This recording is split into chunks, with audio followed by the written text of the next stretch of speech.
Everyone, welcome to Bright IQ। तो आज हम लोग पढ़ने वाले JSS CGL में प्रैक्टिस सेट पेपर। ये आपका प्रैक्टिस सेट पेपर का 5वां पार्ट है। इससे पहले हम लोग टोटल 4 प्रैक्टिस सेट पेपर को सॉल्व कर चुके हैं। इसमें जो आपका क्वेश्चन बताया जा रहा है वो आपका एग्जाम पॉइंट ऑफ व्यू से बहुत ज़्यादा इंपॉर्टेंट है। इसमें बहुत सारे न्यू क्वेश्चन ऐसे हैं जो आप अभी तक बिल्कुल भी स्टडी नहीं किए होंगे, तो प्लीज़ वीडियो को बिल्कुल भी स्किप मत कीजिएगा। एक लाइन से सारे क्वेश्चन को जरूर से स्टडी कीजिएगा। तो चलिए बिना लेट के हम लोग स्टार्ट करते हैं झारखंड सामान्य ज्ञान के क्वेश्चन नंबर फर्स्ट से, जो है आपका कि झारखंड के वर्तमान निर्वाचन आयुक्त कौन है, बताइए तो कौन है। तो जी हाँ, अगर हम लोग बात करते हैं ना झारखंड के वर्तमान निर्वाचन आयुक्त की, तो वो है आपके देवेंद्र कुमार तिवारी। देवेंद्र मिंज नहीं है ना, देवेंद्र कुमार तिवारी है, ठीक है। वहीं अगर हम लोग हाल ही में देखते हैं कि इनसे पहले जो था इस पोस्ट पे कौन कार्यरत थे, तो जी हाँ, इनसे पहले जो थे वो आपके NN पांडे जो है इस कार्य को कर रहे थे, ठीक है।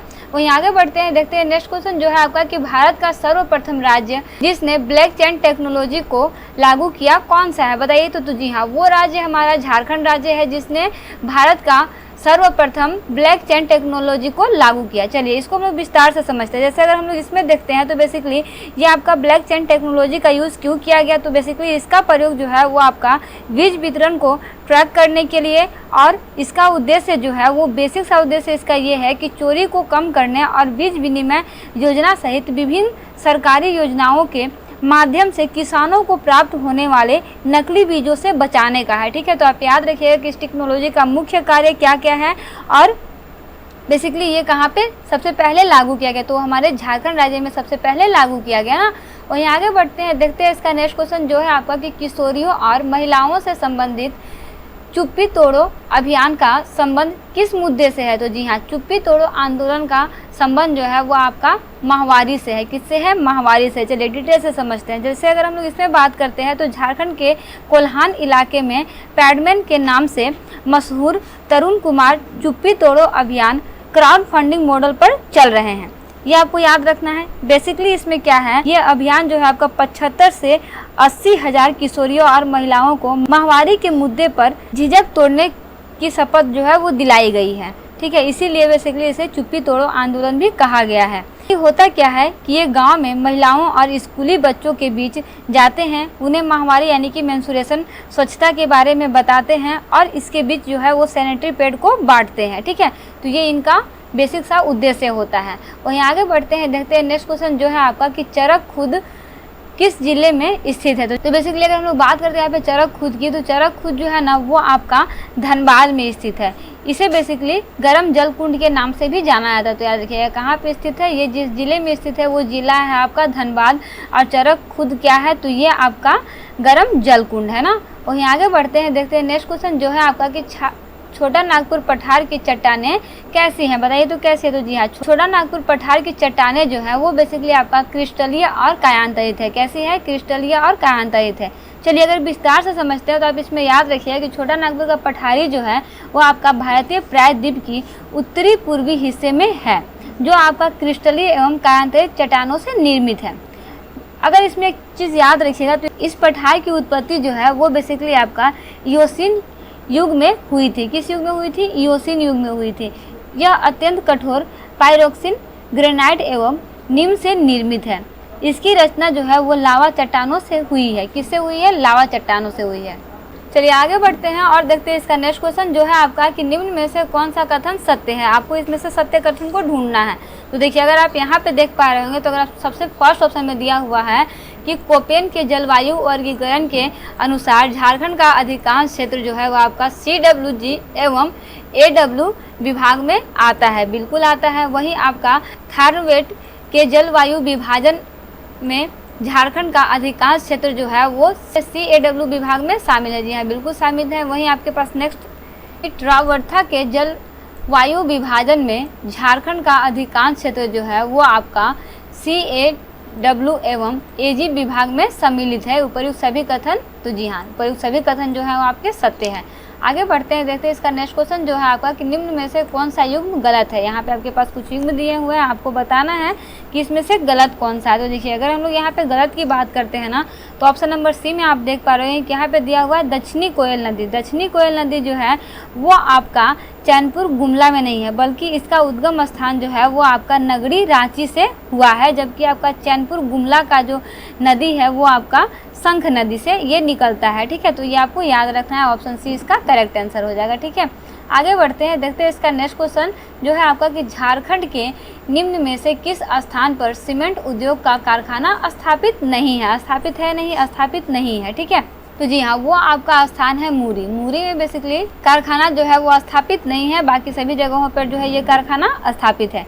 चलिए आगे बढ़ते हैं, देखते हैं नेक्स्ट क्वेश्चन जो है आपका कि uranium corporation of India limited परमाणु ऊर्जा विभाग भारत के तहत एक सार्वजनिक क्षेत्र उद्यम है। आपको बताना है कि यूसीआईएल जादूगोड़ा का कॉर्पोरेशन कार्यालय झारखंड में निम्न में से किस स्थान पर है। आपको बताना है कि इसमें से वो किस स्थान पे है। तो जी हाँ, ये आपका जिस स्थान पे है वो स्थान का नाम है आपका पूर्वी सिंहभूम। कहाँ पे स्थित है, तो ये आपका पूर्वी सिंहभूम में स्थित है, इसे आप बेसिकली याद रखिएगा। ठीक है, चलिए अगर हम लोग यहाँ पे देखें तो आपको एक चीज़ याद रखना है कि यहाँ पे अगर ये मूरी जो है ना, मूरी बेसिकली किसके लिए प्रसिद्ध है, तो मूरी में ना बेसिकली एल्यूमिनियम उद्योग का कारखाना स्थापित है। याद रखिएगा, मूरी में क्या है, तो मूरी में आपका एल्यूमिनियम उद्योग का कारखाना स्थापित है। इसे मैं इसलिए बता रही हूँ क्योंकि ये टॉपिक बहुत हटकर है और बहुत इंपॉर्टेंट है, इसलिए मैं आपको मूरी के बारे में इसमें जिक्र किया। रखना है कि बेसिकली 1938 में जो है ना आपका मूरी में भारत सरकार द्वारा भारतीय एल्यूमिनियम उद्योग कंपनी लिमिटेड की स्थापना जो है वो की गई थी, इसे आप याद रखिए क्वेश्चन नंबर 8 के अंदर। ठीक है, आगे बढ़ते हैं, देखते हैं नेक्स्ट क्वेश्चन जो है आपका, इसका सी आंसर है ना कि देश में उत्पादित समग्र इस्पात में से झारखंड लगभग कितने प्रतिशत इस्पात का उत्पादन कर रहा है। तो जी हाँ, झारखंड जो है ना वो आपका अकेले जो है वो 20 से 25% जो है वो आपका इस्पात का उत्पादन जो है वो करता है, याद रखिएगा ना।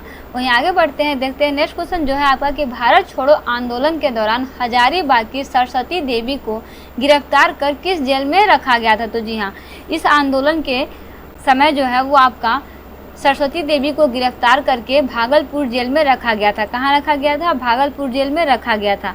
चलिए अगर हम लोग इसमें इस आंदोलन से रिलेटेड कुछ तथ्य को समझते हैं तो आप इसमें एक दो बातों को ज़रूर याद रखिएगा कि बेसिकली हजारीबाग में भारत छोड़ो आंदोलन की शुरुआत हुई थी। कहाँ हुई थी, हजारीबाग में हुई थी, ये आपको याद रखना है। ठीक है, इसमें क्या याद रखना है कि आपका जब शुरू हुआ था वो समय था आपका 11 अगस्त 1942 का, जिसमें आपका सरस्वती देवी के नेतृत्व में इसे किया गया था और उन्हीं के नेतृत्व में जुलूस के साथ जो है इसे निकाला गया था। साथ ही उसी टाइम की बात है कि सरस्वती देवी को गिरफ्तार कर भागलपुर सेंट्रल जेल में जो है वो नज़रबंद रखा गया था ना। वहीं आगे बढ़ते हैं, देखते हैं नेक्स्ट क्वेश्चन जो है आपका कि सिंहभूम के सी राजवंश के संबंध में कौन सा कथन असत्य है। यहाँ पे कुछ कथन दिए हुए हैं, आपको बताना है कि इसमें से असत्य कथन कौन सा है। ठीक है, तो देखिए अगर हम लोग यहाँ पे असत्य कथन की बात करते हैं तो आ जाइए ऑप्शन डी में। ऑप्शन डी में क्या दिया हुआ है कि सिंह वंश का पारिवारिक इतिहास ग्रंथ मनु। ऐसा नहीं है, इसमें क्या है आपका कि सिंह वंश का पारिवारिक इतिहास जो है वो ग्रंथ वंश प्रभा है। ठीक है, याद रखिएगा, यहाँ पे अनुप्रभा दिया हुआ है, वहाँ पे क्या है, ये वंश प्रभा है। बेसिकली सिंह वंश की दूसरी शाखा के राजा जो है वो आपके जगन्नाथ सिंह द्वितीय के काल में जो है वो आपका भूंइया जनजाति के लोगों ने विरोध किया था। तो इसे आप याद रखिए कि इसमें विरोध करने वाले कौन जनजाति के लोग थे, तो वो आपकी भूंइया जनजाति के लोग थे। और आपका सिंह वंश का पारिवारिक इतिहास ग्रंथ जो है वो आपका वंश प्रभा है, ना कि मनु प्रभा है। वहीं आगे बढ़ते हैं, देखते हैं नेक्स्ट क्वेश्चन जो है आपका कि दीकुओं से हमारी लड़ाई होगी और उनके खून से जमीन इस तरह लाल होगी जैसे लाल झंडा। यह कथन किसका है, बताइए, बहुत इंपॉर्टेंट क्वेश्चन है। तो जी हाँ, ये कथन जो है वो आपका बेसिकली बिरसा मुंडा की है। कथन किसकी है, बिरसा मुंडा की है ना। वहीं आगे बढ़ते हैं, देखते हैं नेक्स्ट क्वेश्चन जो है आपका कि dust storm and hanging mist A history of Birsa Munda and his movement in छोटा नागपुर के रचनाकार हैं। इनके रचनाकार कौन है, तो जी हाँ, इनके रचनाकार जो है वो है आपके कुमार सुरेंद्र सिंह। कौन है, कुमार सुरेंद्र सिंह है ना, इसे याद रखिएगा, बहुत इंपॉर्टेंट क्वेश्चन है ये। ठीक है, वहीं आगे बढ़ते हैं, देखते हैं नेक्स्ट क्वेश्चन जो है आपका कि भद्रकाली मंदिर किस जिले में स्थित है। बताइए तो किस जिले में स्थित है। जी हाँ, भद्रकाली मंदिर जो है वो आपका झारखंड के चतरा जिले में स्थित है। कहाँ है, चतरा जिले में स्थित है ना, याद रखिएगा। बेसिकली ये चतरा जिले के इटखोरी में स्थित है ना, सिर्फ चतरा जिले में नहीं याद रखना है, इटखोरी भी आपको याद रखना है।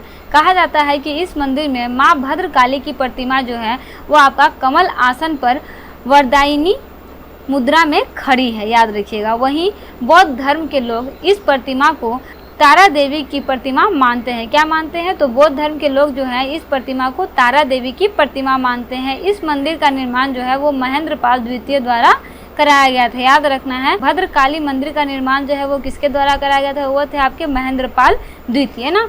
वहीं आगे है आपका क्वेश्चन कि निम्न में से कौन सही सुमेलित नहीं है। यहाँ पे आपके पास मंदिर और उसके जिले दिए हुए हैं, आपको बताना है कि इसमें से कौन सा गलत है। तो देखिए अगर हम लोग यहाँ पे देखते हैं ना, तो ऑप्शन नंबर फर्स्ट में आप देखिए क्या है, रकीनी देवी मंदिर है। रकीनी देवी मंदिर जो है वो आपका पूर्वी सिंहभूम के घाटशिला में स्थित है, ठीक है। तो याद रखिएगा कि पूर्वी सिंहभूम के घाटशिला में रंकिनी देवी मंदिर जो है वो स्थित है। बेसिकली देवी रंकिनी ढाल राजाओं की कुल की देवी है। किसकी कुल की देवी है? तो वो ढाल राजाओं की कुल की देवी है। वही नेक्स्ट क्वेश्चन है आपके पास कि भारत छोड़ो आंदोलन में हजारीबाग का जुलूस किसके नेतृत्व में निकला था? तो जी हाँ, आपका हजारीबाग में भारत छोड़ो आंदोलन का श्री गणेश या फिर बोल सकते हो उद्घाटन जो है वो आपका 11 अगस्त 1942 को सरस्वती देवी के नेतृत्व में निकली थी, ठीक है। इसे हम लोग पहले भी पढ़ चुके हैं, तो इसे आपको याद रखना है ना कि जुलूस किसके नेतृत्व में निकला था? श्रीमती सरस्वती देवी के नेतृत्व में निकला था ना। वहीं आगे बढ़ते हैं, देखते हैं इसका नेक्स्ट क्वेश्चन जो है आपका कि 1897 के विद्रोह के दौरान विद्रोहियों ने रांची के किस चर्च को तोप के गोले से उड़ा दिया था? बताइए। तो जी हाँ, वो था आपका गौसनर चर्च को बेसिकली 1857 के विद्रोह के दौरान जो है वो विद्रोहियों ने रांची के गौसनर, याद रखिएगा कहाँ पे, ये रांची का गौसनर है, तो रांची के गौसनर चर्च को तोप के गोले से उड़ा दिया था। वहीं नेक्स्ट क्वेश्चन है आपके पास कि निम्नलिखित में से कौन देवघर के क्रांतिकारी नेता नहीं थे? बताइए कौन देवघर के क्रांतिकारी नेता नहीं थे? तो जी हाँ, वो व्यक्ति थे आपके प्रभुदयाल हिम्मत सिंह। कौन थे? प्रभुदयाल हिम्मत सिंह थे, जो कि देवघर के क्रांतिकारी नेता नहीं थे, याद रखिएगा ना। देखते हैं इसका नेक्स्ट क्वेश्चन जो है आपका कि सविनय अवज्ञा आंदोलन के दौरान झारखंड में सरस्वती देवी, महादेव पांडे, मथुरा सिंह, JS साव, चमन लाल एवं सीताराम दुबे के नेतृत्व में निम्न में से कौन सा कर बंद कराने के लिए आंदोलन हुआ था? बताइए कौन सा कर बंद करने के लिए आंदोलन हुआ था? तो जी हाँ, वो कर था आपका चौकीदारी कर। कौन सा कर था? चौकीदारी कर को जो है वो बंद करने का आंदोलन जो है वो हुआ था। वही नेक्स्ट क्वेश्चन है आपके पास कि ईशान किशन, वरुण एरान, शाहबाज नदीम, सौरभ तिवारी एवं विराट सिंह का संबंध किस खेल से? बताइए तो किस खेल से? तो जी हाँ, इन सभी का संबंध जो है ना वो आपका क्रिकेट खेल से है। किस खेल से है? क्रिकेट खेल से है, याद रखिएगा, ठीक है। और इसमें आपको एक नाम याद रखना है जो है आपका सौरभ तिवारी। सौरभ तिवारी 2008 में अंडर-19 वर्ल्ड कप विजेता भारतीय क्रिकेट टीम के सदस्य थे, जबकि शाहबाज नदीम जो है वो आपके 2006 के उप विजेता अंडर-19 विश्व कप क्रिकेट में भारतीय टीम का प्रतिनिधित्व किया था, ठीक है। तो इस तरह से आपका झारखंड सामान्य ज्ञान से पार्ट 1 जो है वो कंप्लीट होता है। इसमें टोटल हम लोग 20 से 21 क्वेश्चन को सॉल्व किए हैं। नेक्स्ट पार्ट में टोटल हम लोग और 19 क्वेश्चन को सॉल्व करेंगे। टोटल हम लोगों का एक सेट में 20 क्वेश्चन दिया हुआ है, यानी कि झारखंड में टोटल झारखंड सामान्य ज्ञान से आपके 40 क्वेश्चन आने वाले हैं। तो 40 क्वेश्चन को अच्छे से प्रैक्टिस करते रहिए। ये जो आपका सेट पेपर है वो आपका बहुत ही महत्वपूर्ण सेट पेपर है। इसमें जितना भी क्वेश्चन बताया जा रहा है वो सारा क्वेश्चन आपका बहुत ज़्यादा रिलेवेंट है। सारे क्वेश्चन को अच्छे से प्रैक्टिस करते रहिए। क्वेश्चन में कोई भी प्रॉब्लम हो तो प्लीज़ कमेंट बॉक्स में कमेंट जरूर कीजिएगा। ये टोटल आपको 4 सेट मिलता है। आपका झारखंड का सामान्य ज्ञान हो गया, सामान्य ज्ञान हो गया, सामान्य विज्ञान हो गया और सामान्य कंप्यूटर। इस तरह से टोटल हम 4 पार्ट को एक सेट में जो है वो स्टडी करते हैं। आपका मैथ और रीजनिंग जो है वो छूटा हुआ है, उसे हम लोग बाद में कवर अप करेंगे, ठीक है। पहले आप इन चारों पार्ट को पूरा का पूरा 10 सेट से कंप्लीट कर लीजिए, फिर हम लोग बाद में उसको स्टडी करेंगे। हम लोगों का टारगेट सिर्फ 1 मंथ का है। 1 मंथ में हम लोग टोटल का टोटल 10 सेट से जितना भी क्वेश्चन है, जितना भी टॉपिक है, सारे टॉपिक से क्वेश्चन को स्टडी कर लेंगे। तो मिलते हैं नेक्स्ट वीडियो में एक इंपॉर्टेंट पार्ट, एक इंपॉर्टेंट टॉपिक के साथ। Thanks for watching, like and subscribe bright IQ।